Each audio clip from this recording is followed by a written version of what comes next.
Hey guys, today I am asking an important question. What makes a review good?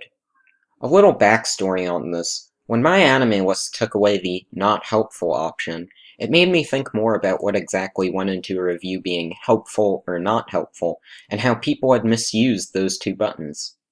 I think these days in the community, people don't quite know where to look when it comes to good reviews. They try to look for whether or not the people are agreeing with them, rather than how the person expresses themselves. The score at the beginning or end of the review is viewed as more important than everything else in between.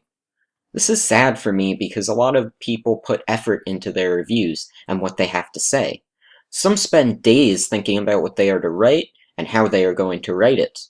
For such aspects to be completely overshadowed by a bunch of numbers is rather silly. So, I decided to compile a bunch of things I like to see from reviews. If you have your own things you like to see in reviews, let me know in the comments what I may have missed. The first thing is that a good review, like I said previously, does not have to be one that regurgitates my own opinion, especially since I write my own reviews. What would be the point of me making my own reviews if I have some bozo saying the same exact things as me? Why would we need two YouTubers with the same exact opinions? It'd be pointless. I read other reviews to get someone else's perspective on things. Not to say that reviews I completely agree with are bad, or that now the reviews must disagree with me in order to be good. However, I think that just because they agree with me, that does not necessarily make the review good.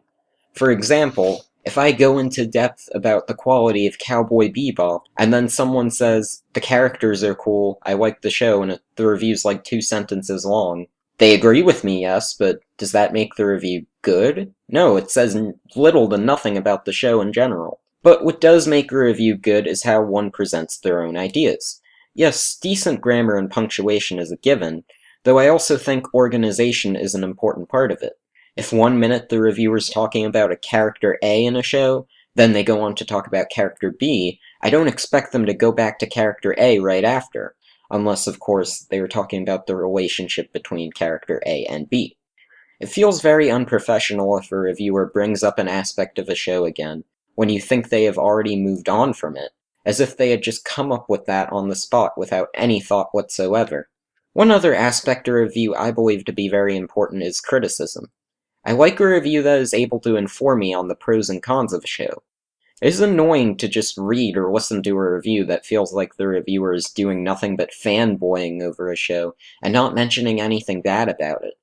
It is equally annoying to read or listen to a review where the reviewer is doing nothing but bashing the hell out of a show and offering nothing good to say about it.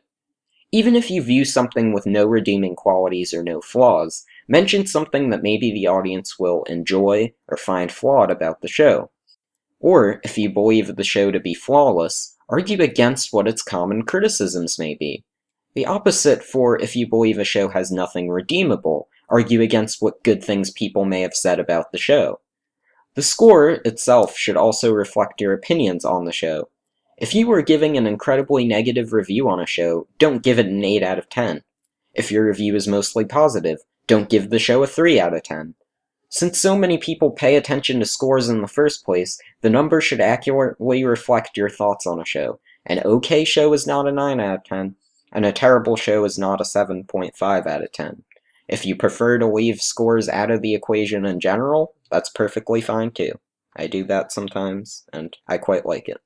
One should also put into consideration what the anime they are watching is trying to do.